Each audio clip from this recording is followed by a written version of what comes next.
é o Evangelho segundo Jesus, aquele que em si realizou todas as coisas. Ele é o Alfa, ele é o Ômega, ele é o princípio, ele é o fim. Hoje eu lerei no Evangelho de Marcos, considerado pela maioria como o mais antigo de todos os evangelhos, o mais próximo das ocorrências descritas. Evangelhos de Mateus, de Lucas e de João. E é em Marcos 9, no verso 14 que eu quero ler. Diz assim: quando eles, depois da transfiguração, quando eles se aproximaram dos discípulos, descendo lá do alto monte, viram numerosa multidão ao redor, aquela muvuca, e viram que os escribas discutiam com os discípulos que tinham ficado lá embaixo no sopé da montanha. E logo toda a multidão, ao ver Jesus, tomada de surpresa, de susto, correu para ele e o saudava intensamente. Então ele foi direto andando na direção dos escribas, parou diante deles e os interpelou. Os escribas, os doutores das Escrituras: o que é que vocês estão discutindo com os meus discípulos? Qual é a discussão da religião com os meus discípulos? Por que que vocês aproveitam a minha ausência para criar uma tentativa de constrangimento, de demovimento deles, da fé que eles vêm aprendendo? O que é isso? Por quê? Qual é o tema? Fala comigo. Vem aqui, conversa comigo. E então no meio da multidão, respondeu: mestre, eu trouxe o meu filho até aqui, porque ele é possesso de um espírito mudo. E este, onde quer que o apanhe, o espírito mudo, onde quer que o apanhe, lança-o por terra. E ele espuma, rilha os dentes e vai morrendo, definhando, secando, como ele está. Eu roguei aos teus discípulos que o expelissem do meu filho e eles não puderam. Então Jesus lhes disse: ó geração incrédula, até quando estarei convosco? Até quando vos sofrerei? Trazei-me a criança, o jovem. E trouxeram-lhe. Quando o jovem, viu a Jesus, o espírito imediatamente o agitou com violência e, caindo ele por terra, revolvia-se espumando. Perguntou Jesus ao pai do menino: desde quando isso vem acontecendo? Desde quando isto vem acontecendo? Há quanto tempo isto lhe sucede? Então disse o pai do menino: desde a infância isso vem acontecendo com ele. Ele nunca viveu de outro modo, a não ser com esta opressão. E muitas vezes esse espírito o tem lançado no fogo ou então na água, com a intenção de o matar. Mas se tu podes fazer alguma coisa em favor dele, tem compaixão de nós, por favor, e ajuda-nos. Ao que Jesus respondeu: se podes, tudo é possível ao que crê. Imediatamente o pai do menino exclamou com lágrimas: eu creio, ajuda-me na minha falta de fé. Eu creio, ajuda-me na minha falta de fé. Vendo Jesus que a multidão concorria, que ia virando um show, um espetáculo de observação, repreendeu o espírito imundo, dizendo-lhe: espírito mudo e surdo, eu te ordeno, sai deste jovem e nunca mais tornes a ele. E ele, o jovem, ou ele, o espírito, clamando, agitando muito, saiu, deixando o jovem como se estivesse morto, ao ponto de muitos dizerem: morreu, morreu, morreu. Mas Jesus, tomando o jovem pela mão, o ergueu e ele se levantou. Quando entraram em casa, os seus discípulos lhe perguntaram em particular: por que não podemos nós expulsar aquele demônio? Jesus lhes respondeu: é que esta casta não pode sair senão por meio de oração. De oração. É interessante como o texto todo gira em torno do crer, em torno da fé. Jesus, Pedro, Tiago e João estão descendo do alto monte onde houve a transfiguração, conforme o contexto antecedente. E quando chegam, encontram aquela multidão, uma discussão, os escribas muito mais bem preparados e argumentativos, oprimindo os discípulos de Jesus que tinham ficado lá embaixo, e a questão toda tinha a ver com a impotência. Eles não tinham conseguido expulsar o demônio do filho do homem que pedira ajuda.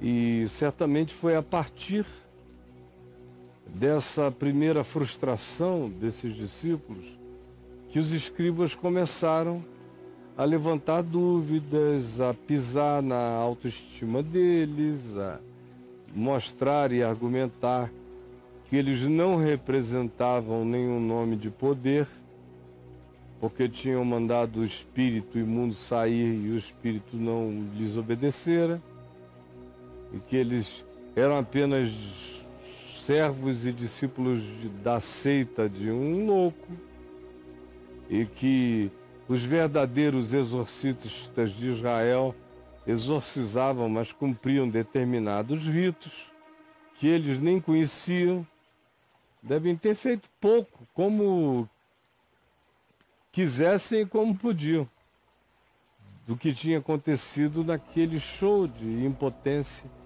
de inexperiência dos discípulos. E a multidão assistindo perplexa, aquele embate, aquele MMA entre religião e marginalidade espiritual.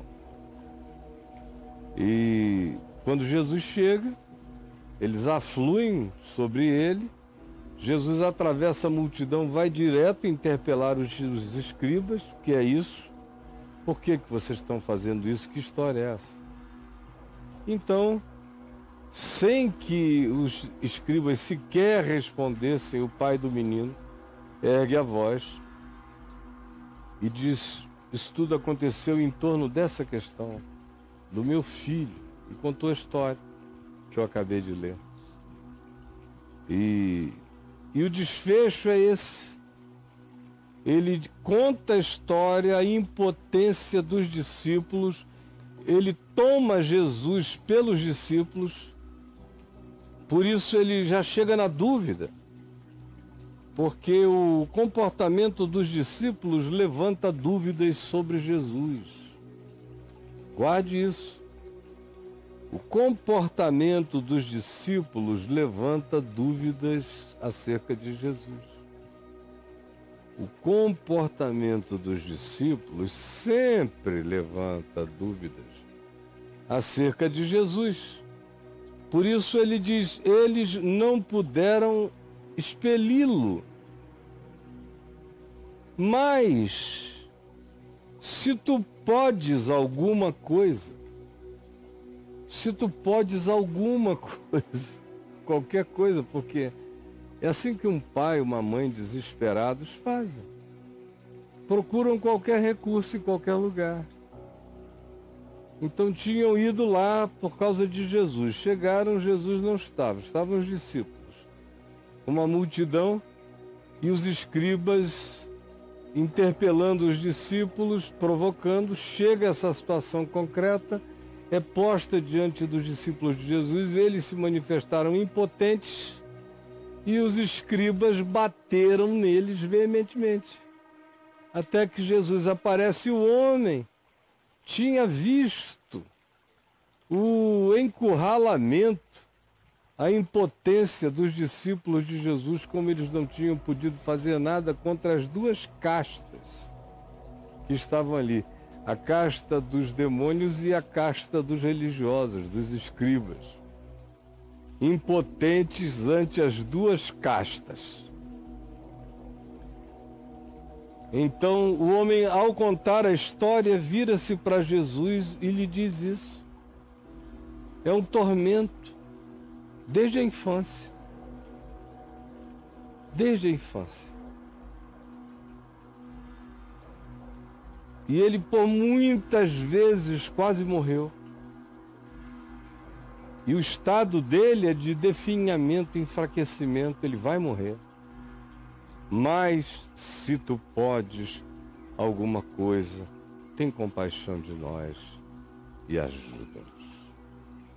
Porque a impotência, a fragilidade, a dúvida e o acuamento dos discípulos levantou sérias dúvidas acerca de Jesus para esse paizinho frustrado de coração. Ele levou o garoto lá por causa de Jesus originalmente. Jesus não estava, o que sobrou? Sobrou a igreja, sobraram os discípulos. E os discípulos sem conhecimento, sem experiência, sem fé, sem conhecimento espiritual, lutando aquela luta na carne e no sangue, provavelmente querendo se mostrar para os escribas, muito mais preocupados em não serem um fracasso diante do olhar observador dos escribas da religião judaica, dos doutores da religião judaica, dos mestres, do que propriamente libertar o menino da sua agonia e libertar aquele pai daquela aflição. É quando as coisas reais do mundo espiritual ficam de lado diante das lutas, das preocupações, dos embates, das guerras, das distrações da raiva, do ódio, da competição e da disputa no ambiente dos acontecimentos, que distrai o foco da vida, da fé, leva a gente na direção errada e a gente acha que dá para combater o mal distraído em relação a ele. A gente acha que dá para vencer o mal pensando de maneira maligna em como vencer o outro que comigo compete. É quando a gente acha que pode vencer o mal por fórmula, por autoridade delegada. É quando a gente acha que pode vencer o mal estando com a mente totalmente sequestrada por outro tema, por outro assunto, por outro interesse, por outra disputa. aí não dá para vencer o mal com o mal. Não dá para expulsar demônios pensando em que se quer expulsar o demônio por causa da nossa própria reputação. Especialmente se trata de gente séria, não de cordeiros em peles de ovelha, mas em ovelhas em peles de ovelhas, cujo poder está em que ela não se distraia de ser ovelha. Eis que eu vos envio como cordeiros para o meio dos lobos. O princípio é esse. É não se distrair de quem você é. Você é um cordeiro enviado pelo Cordeiro de Deus, que também é o leão de Judá. Eis que eu vos envio. Não se distraia. Não queira brigar a briga dos lobos. Não discuta os temas dos lobos. Não permita que eles desviem o foco do seu pensamento do cerne dos significados e das importâncias e dos sentidos, levando você para uma guerra paralela onde nada é salvo, onde apenas tudo é perdido. Não consinta nisso. E foi isso que eles conseguiram fazer.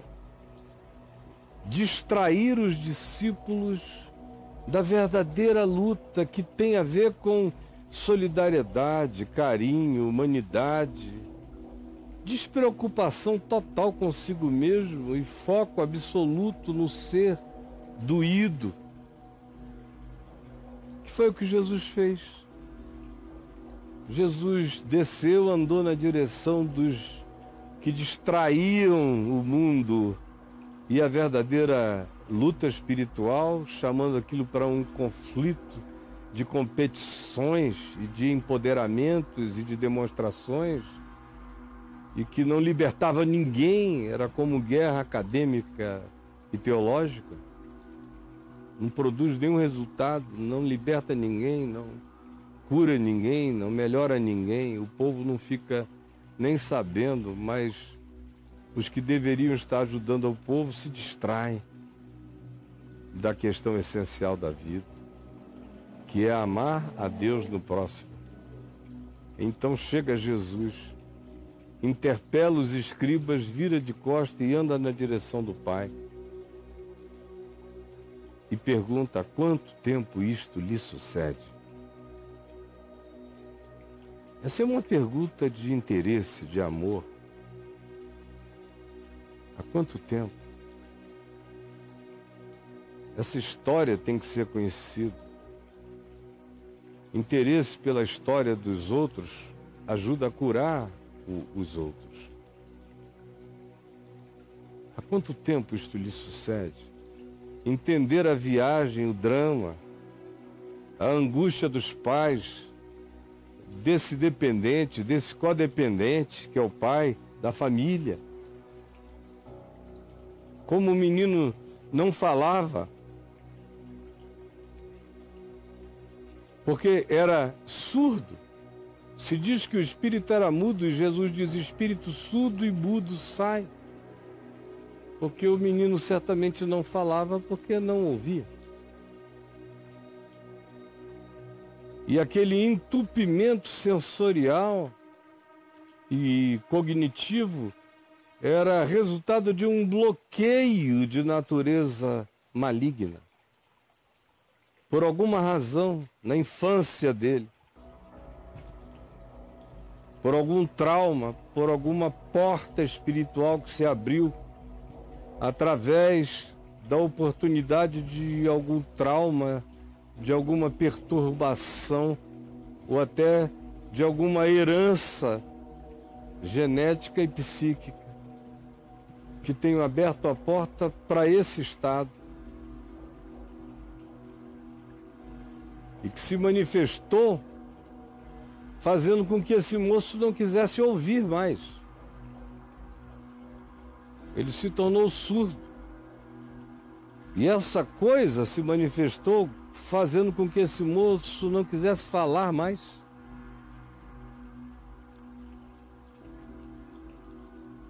Aquilo que ele não ouve, ele não fala. Ele quer se ausentar, e essa sua vontade de se ausentar, de se dessensorializar para o mundo dele, abre a porta para esse espírito maligno se assenhorear da mente dele, pela entrega que ele fez dos sentidos dele ao nada. E aí o oportunista espiritual se instala. Há quanto tempo isto lhe sucede? Perguntou Jesus. Quanto tempo? Desde a infância. E a vida com ele tem sido um inferno. Porque esse espírito às vezes tenta afogá-lo, às vezes queimá-lo. E o espírito só fazia isso porque essa pulsão estava dentro do menino, é claro. Essa pulsão autodestrutiva. Essa agonia inexplicável. Que o desesperava tanto que ele queria desaparecer. E a força maligna nele se utilizava de toda essa desistência da vida para gerar uma proatividade suicida no rapaz. E aí, Jesus ouve. E enquanto ouvia, a conclusão do pai, dizendo mais, é uma adversativa. Até aqui foi uma miséria de vida, mas até aqui não só a vida foi uma miséria, mas os teus discípulos também foram impotentes. Mas se tu podes alguma coisa, qualquer melhoria, se tu podes alguma coisa, tem compaixão. Porque o homem sentira que com Jesus era diferente. Os discípulos tinham discutido sobre demônios, expulsão de demônios, castas malignas, métodos de exorcismo, e ninguém tinha enxergado o menino. É Jesus quem desmonta os poderes dessas castas, da casta religiosa, que só queria discussão, da casta espiritual, que se fortalecia na confusão, e da casta de descrença que se instalara no coração dos discípulos, que perderam o foco no amor humano e se distraíram com as brigas da religião. Aí reina o ambiente aonde o dominador perverso se estabelece com autoridade total. O homem, todavia, se impressiona com a solidariedade de Jesus, que quer saber a história do menino. Desde quando isso acontece? O que aquilo produzira no ambiente familiar? E é daí que vem essa adversativa da pequena esperança.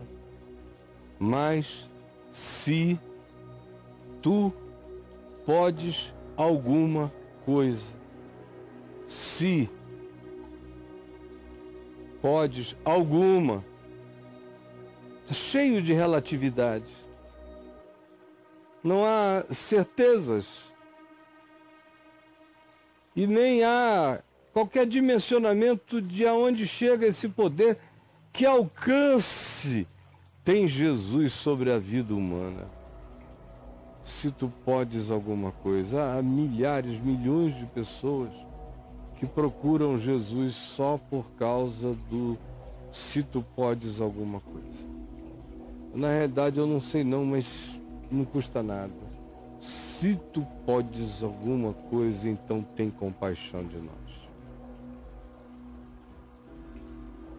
E Jesus só pode algumas coisas, ele só pode mesmo ser aquele por meio de quem tudo que foi feito se fez, ele só pode ser esse em quem todas as coisas existem e subsistem, ele só pode ser esse que, sendo Deus, não usou como usurpação, não julgou como usurpação o ser igual a Deus. Ele só pode ser esse que, podendo chamar legiões de anjos, se entrega voluntariamente ao sofrimento, todavia. Mas se tu podes alguma coisa, e ele pode alguma coisa, ele pode morrer na cruz pelo pecado de todos os homens, perdoá-los e ressuscitar de entre os mortos como esperança para toda a criação.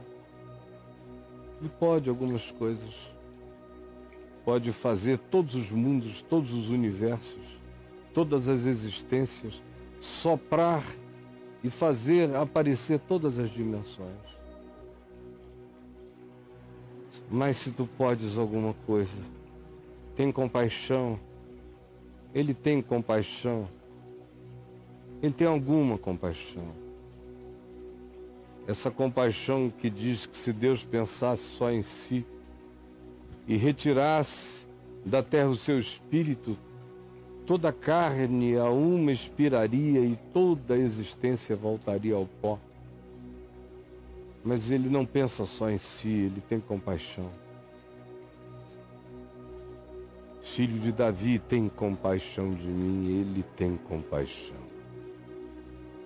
Ele não suporta o poder que a misericórdia exerce sobre ele. Ele não sabe não amar, não sabe desistir de amar. Mas se tu podes alguma coisa, tem compaixão de nós e ajuda-nos.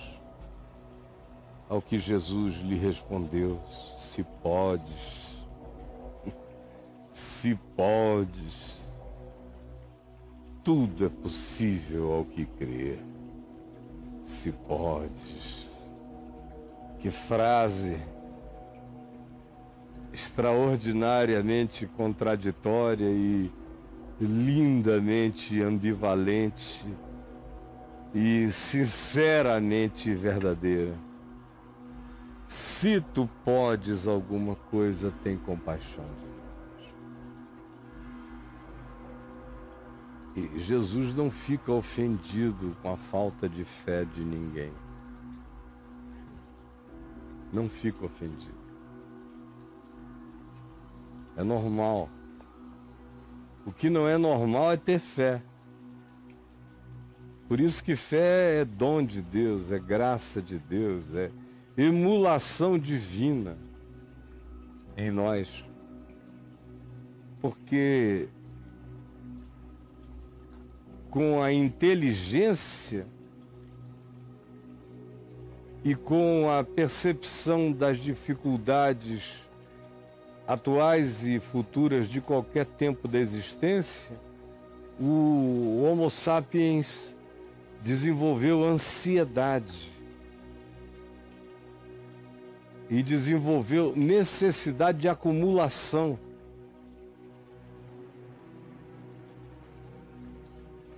Tudo tinha a ver com sobrevivência. O Homo sapiens é um ser de sobrevivência. E toda a intuição dele trabalha nessa direção. Ele não aprendeu a confiança.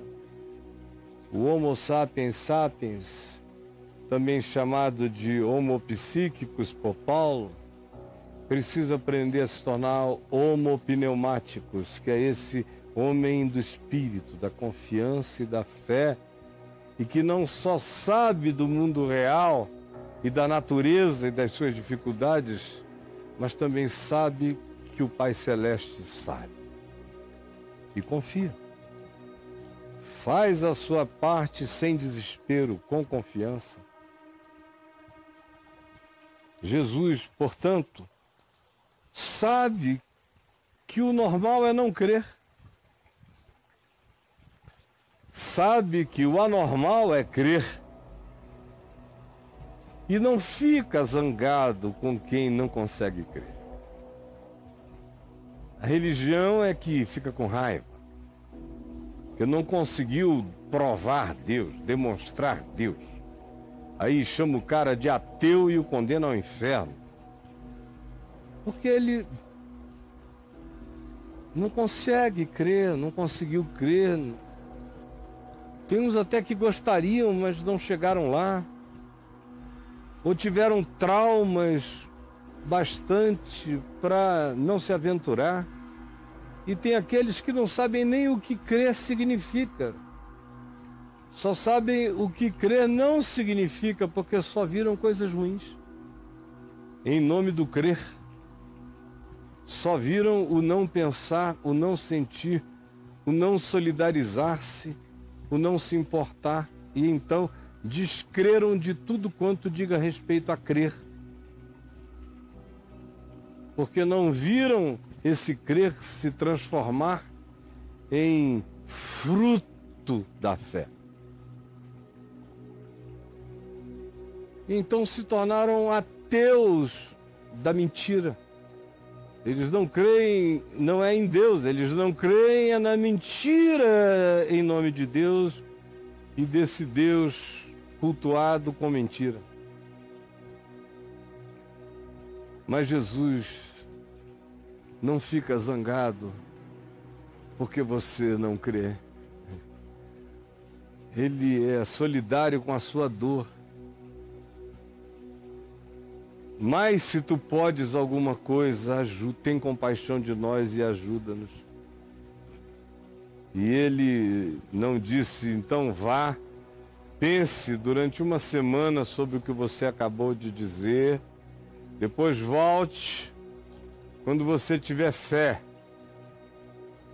Não, eu consigo ver um olhar iluminado e um sorriso generoso, compassivo, misericordioso na face de Jesus, ouvindo o homem dizer isso no inferno. Mas se tu podes alguma coisa, tem compaixão de nós e ajuda-nos.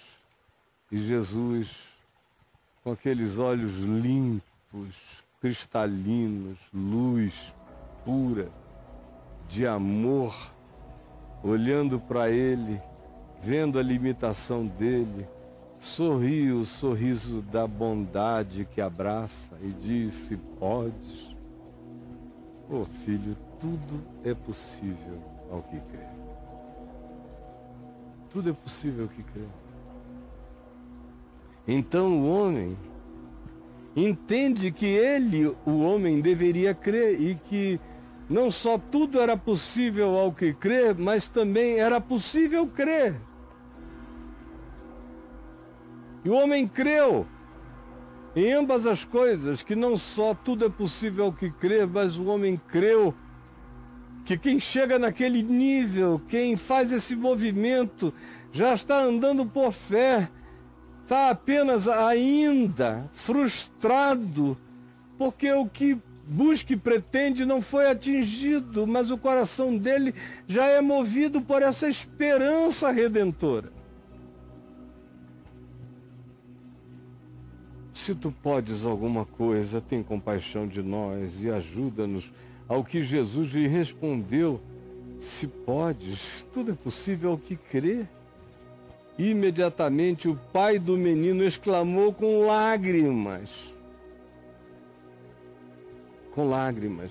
Veja como tudo sai da discussão teológica, acadêmica, com os escribas, os fariseus, os discípulos querendo mostrar sua potência exorcista, carismática em nome de Jesus, e os escribas desconstruindo, distraindo, desmontando tudo, e eles largam o cuidado pelo ser humano, todo arrebentado por um pai sofrido, e ficam tentando expulsar demônios em estado de beligerância e discussão com os escribas da religião.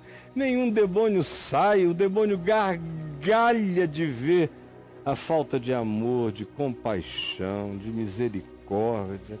Foi a ênfase do pai do menino. Se tu podes alguma coisa, tem compaixão. Porque até ali não tinha havido compaixão, só discussão, só temática, se existe demônio, não existe demônio, se o demônio sai, se o demônio não sai. E a vida humana esquecida na sua agonia. E agora o homem vê amor. Antes do demônio sair, o pai do menino derrama lágrimas. Ele vê que aquele que está diante dele, de fato, está interessado no filho dele e nele. Que qualquer outra discussão é absolutamente irrelevante diante da opressão humana, da perda de volição humana, da perda da consciência humana, da perda da independência, do livre-arbítrio, da autodeterminação, do ir e do vir, da perda de vontade de viver. Tudo mais era irrelevante, como sempre foi para Jesus. Então o homem é despertado pela compaixão. Quando Jesus pergunta desde quando, o homem começa a ver que ele está diante de um ser de compaixão. E quando Jesus responde a ele, se podes, tudo é possível ao que crê, ele se enche de mais certeza ainda de que aquele que está diante dele não está medindo nem disputando nada com ninguém, nem esperando nada de ninguém, nem com super expectativas acerca de quem quer que fosse. Ele apenas diz, com todo carinho maduro, se podes, tudo é possível ao que crê. E o pai do menino imediatamente exclamou com lágrimas, eu creio, eu creio, eu creio. Eu quero crer, eu creio. E no que falta em mim, ajuda-me. Ajuda-me na minha falta de fé. No que falta em mim, eu creio, eu creio. Eu estou crendo em Ti. Mas ajuda em todos os gaps e lacunas. Ser o meu complemento, ser o justificador da minha pouca fé, ser o complementador da minha ausência de fé, ser o meu justificador em graça da fé que em mim ainda não se desenvolveu, mas tem misericórdia de mim e ajuda-nos. Ajuda-nos, é a ênfase do homem o tempo todo, ajuda-nos. Tira-nos daqui e ajuda-nos. Vendo Jesus, que a multidão começava a achar tudo aquilo um grande show de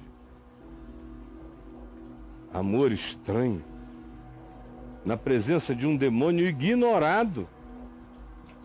Essa conversa humana toda, a prevalência da temática humana sobre a temática demoníaca é absoluta aqui nesse texto. Primeiro vem o homem, a história do homem, depois vem os diagnósticos. Quando vem, se vem. E o último da fila é o demônio. Primeiro é uma viagem entre humanos, com compaixão, com misericórdia, com fé carinhosa, que engravida de esperança. Então, Jesus, quando chega a multidão curiosa, a multidão que distrai o tema, ele então repreendeu o espírito imundo, dizendo-lhe, espírito mudo e surdo, eu te ordeno, sai deste jovem e nunca mais tornes a ele. Essa é uma ordem. Tira todas as causas espirituais, psicológicas que causaram aquela abertura, entrar demoníaco opressivo na mente do jovem e agora fecha, como diz o Apocalipse acerca dele. Posteriormente, ele é aquele que tem as chaves de Davi. Ele abre e ninguém fecha, ele fecha e ninguém abre. Nunca mais tornes a ele. Nunca mais tornes a ele. Ele vai viver o resto da vida com lucidez, com consciência, sabendo de si, se autodeterminando, escolhendo viver. Nunca mais tornes a ele. Esse é o poder do Evangelho. Não existe nenhuma clínica psicológica, isso é uma heresia. Você, de uma pancada só, dizer, não, isso aqui está resolvido. Esse trauma está curado pelo perdão. Seu perdão está com isto. Ou isto agora nunca mais voltará a ti, porque tu entendeste essa verdade que vai se transformar em sol e escudo, em luz e defesa para sempre na tua vida. Quem tem esse poder? Que palavra opera isso? Que doutrina, como diziam os da sinagoga ao ouvirem Jesus pregar, que doutrina maravilhosa é esta? Que abre e ninguém fecha, que fecha e ninguém abre, que tem o poder de dizer, espírito surdo e mudo, sai deste menino e nunca mais tornes a ele. Esse é o poder que está para além de tudo e sobre o qual Jesus exclamou, se podes? Tudo é possível ao que crê. E clamando, agitando muito, saiu o espírito, deixando o menino como se estivesse morto, ao ponto de muitos dizerem, morreu! Mas Jesus, tomando-o pela mão, o ergueu e ele se levantou. E Jesus o despediu, leve ele em paz para casa. E Jesus mesmo entrou em sua casa e os seus discípulos lhe perguntaram, ali na Galileia, por que nós não podemos expulsar esse demônio? E Jesus lhes respondeu, esta casta não pode sair senão por meio de oração. Tudo que não havia entre vocês era oração. O espírito da oração tinha acabado, só havia o espírito da discussão, do debate. Como é que vocês vão expulsar diabo com diabo? Diabolos, o divisor, estando vós em estado diabolos, de divisão, de raiva, de ódio. Satanás não expulsa Satanás. Essa casta só sai pelo foco da oração do amor, da compaixão, da empatia. Qualquer casta e castas arraigadas estremecem na presença do amor. Como eu já vi demônios me dizerem, sim dizerem, talvez o mais inesquecível de todos os fatos para mim tenha sido em janeiro de 1979, quando eu estava só em casa em Manaus, família toda viajando, e chegou um pastor presbiteriano numa moto, parou e falou, meu irmão, você pode vir até a vizinhança da minha casa, porque tem uma vizinha minha que aparentemente está horrivelmente endemoniada. Eu abro um parêntese para dizer que esse pastor não cria em demônios, nem manifestação demoníaca, fazia pouco de mim durante alguns anos já. Desde 73 que ele fazia pouco de mim porque eu expulsava demônios e ele dizia que aquilo tudo se curava com Ampliquitil, que era o remédio psiquiátrico da época. Dá Ampliquitil para ele, para ela. Então fecha parênteses. Aí chega ele falando que aparentemente a vizinha dele estava horrivelmente endemoniada. você pode vir comigo? Aí eu fui. Ele na moto, eu na minha moto também, fui atrás dele, eu do lado. Paramos, aí tinha uma multidão enorme na porta da casa. Eu já era muito conhecido, eu já estava na televisão desde 74, então a cidade inteira me conhecia. Quando eu cheguei foi aquela confusão, aquele alvoroço, aquele monte de gente, de curiosos. O que o senhor está fazendo aqui? E eu perguntei onde estava a pessoa.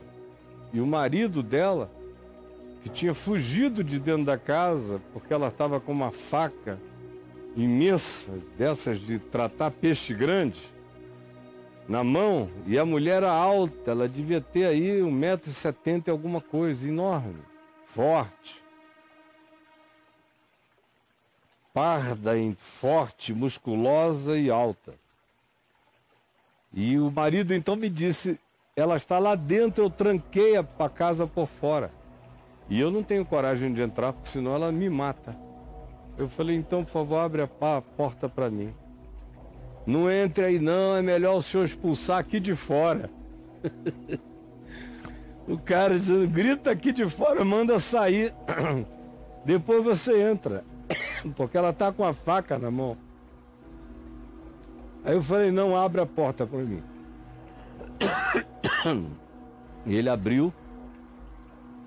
Eu entrei, fechei a porta por dentro, para ninguém vir atrás de mim. E fui entrando na casa. Tinha um corredor comprido, no bairro do Japim. Quem é de Manaus sabe onde eu estou falando. E naquele tempo não era como hoje, não tinha quase nada ainda no Japim. Só os condomínios populares. Aí, quando eu vejo no final do corredor, aparece a mulher com aquela faca reluzente e dizendo, eu vou te matar, desgraçado, e partiu para cima de mim. Eu parti para cima dela e disse, sai dela em nome de Jesus. Ela caiu, pegou a faca, levantou de novo, veio correndo, e eu parti para dentro, sai em nome de Jesus, e ela caiu e a faca foi jogada fora. Aí ela foi, pegou a faca a terceira vez e passou por mim no corredor. E eu só olhando, atento. Foi para a cama dela, pegou o travesseiro dela, cobriu o rosto com a faca para o lado de fora e começou a fazer assim, a dizer, não olha para ela com esse amor, seu desgraçado. Por que que você não fica com raiva dela? Por que que você não a odeia? Mas você olha com esse amor é insuportável. Esse amor me queima. Eu não aguento esse amor. Eu então falei, este amor não é meu, eu não tenho o poder deste amor. Este amor é o amor do Criador dela, amando-a por mim, em mim. Larga essa faca e sai dessa mulher. Ele jogou a faca para o lado, a mulher estremeceu e ficou livre. Eu a levantei, chamei o marido dela e o exortei terrivelmente, porque ele era um homem de ódios, um homem insuportável. Ele já tinha maltratado demais essa mulher. Ela ficou endemoninhada, porque o ódio dela por ele era tão grande que o ódio dela era uma invocação ao diabo para possuí-lo, para que ela tivesse a coragem final de matá-lo. Porque ele tinha cortado as 2 orelhas dela na última ação dele contra a mulher dele. Ele cortou as 2 orelhas. Eu depois a recebi na minha casa, já em 1983, em Niterói. Isso foi em 79, 4 anos depois. Eu a recebi na minha casa para ela fazer uma plástica de restauração, de diminuição daquele agravo que ficou nela. Então eu tive uma conversa enorme com ele. E com amor. por ela e amor por aquela família. Foi a primeira vez que eu vi demônios confessarem com a boca a insuportabilidade do amor. Quando Jesus diz, essa casta não sai senão por meio de oração, é porque não existe oração como mecânica, só existe oração como relação concentrada em amor. É só a relação promovida, mediada e objetivada em amor que é oração diante de Deus. É só diante dessa oração que é compaixão, que é misericórdia, que é solidariedade, que é empatia, dessa oração que realmente é clamor libertador em favor do outro, é só diante dessa oração que é amor que essas castas não suportam e se retiram. Senhor Jesus, permite que essas muitas pequenas palavras do Evangelho e ensinos do Evangelho e princípios do Evangelho tenham chegado ao entendimento, à compreensão, ao discernimento, para que se tornem ativados em prática, se efetivem pela obediência, pelo desenvolvimento da palavra em nós mediante a prática em fé. Essa fé que se faz efetiva, que se faz e se prova verdadeira pela prática do amor. É o que eu te peço que tu realizes hoje no coração de milhões. Em nome de Jesus. Amém e amém.